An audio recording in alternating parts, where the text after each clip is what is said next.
Before we talk deposits, credit, mortgages, let's pause for a moment. Because most people think they know where they are when they're buying a property, a home, but they're actually guessing. And guessing is one of the reasons why when you're renting, you stay renting longer than you need to.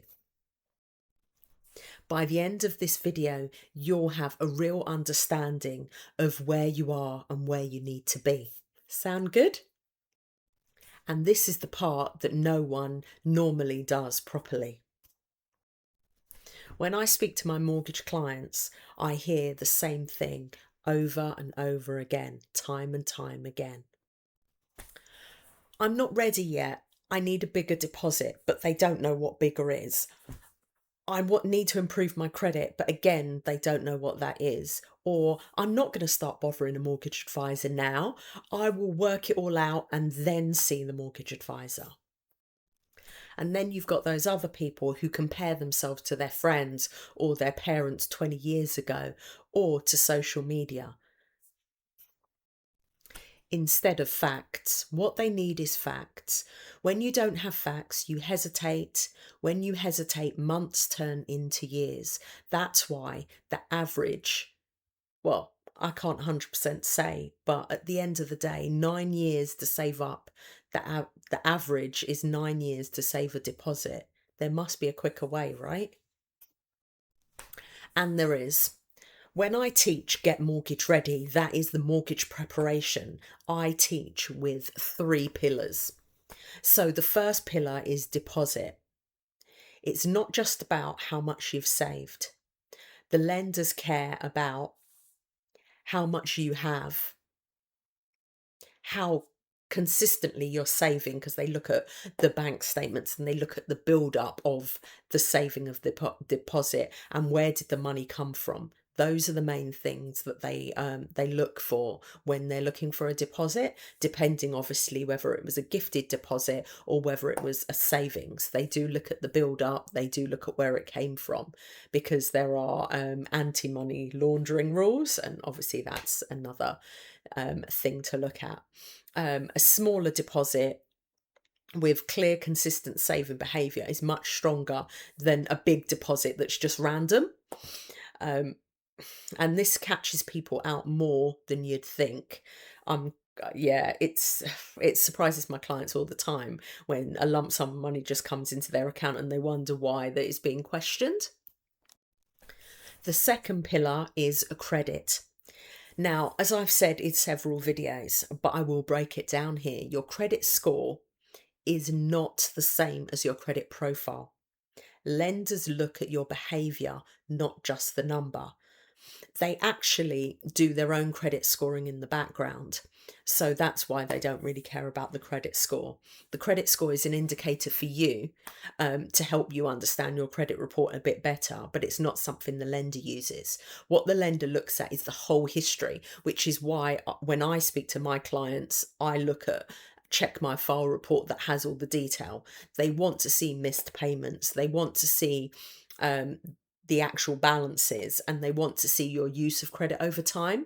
And if there are blips or things like that, if you've got a genuine reason, like one of my clients, there was a blip and they'd actually been working abroad for a year and had just ignored their credit cards. So it's explainable. But if it's not explainable, they will ask and they won't feel comfortable. So you can have a good credit score and still not be mortgage ready, which I've explained in some of my other videos. This is good. You just need the awareness. That's the first key. So the next pillar is readiness. So this is what I'm talking about when I talk about getting mortgage ready. It's about understanding the buying process, understanding what you need to do when and in what order. And you need to know roughly what you can afford, not just how much you can borrow, but how much you can afford, which means looking at your monthly outgoings and things like that. You need to know what needs fixing and what doesn't need fixing, what you need to be working on. Without this, people delay decisions because everything feels risky. If this is something, if this is starting to click, then it's a good sign.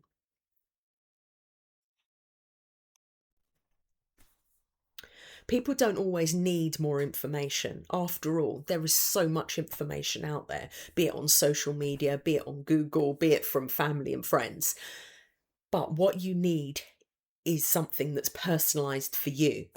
So you need clarity on what you've done, what's missing, and what actually matters next. And that's exactly what today is all about. So, this is called the mortgage snapshot, and we'll be looking at three areas which we've already discussed: your deposit, credit, and readiness. So, I will put in the bottom three questions, and you need to answer yes or no to these questions, and this will really, really help you. So, the call to action obviously is to answer those three questions, which I've just mentioned, and the questions are: deposit. How much have you saved right now? Not eventually. You need, are you aware of that number? Um, on the credit, have you checked your full credit report in the last 3 months? Yes or no? And if someone asked you how to buy a property, how it works, would you be able to explain the basics? Yes or no?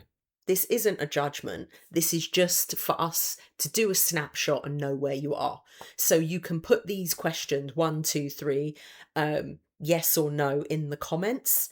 And if any of them are no, then it really is worth joining my Get Mortgage Ready Club, because it's free and you'll have people that also are where you're at. And it's good to have the accountability and the accountability.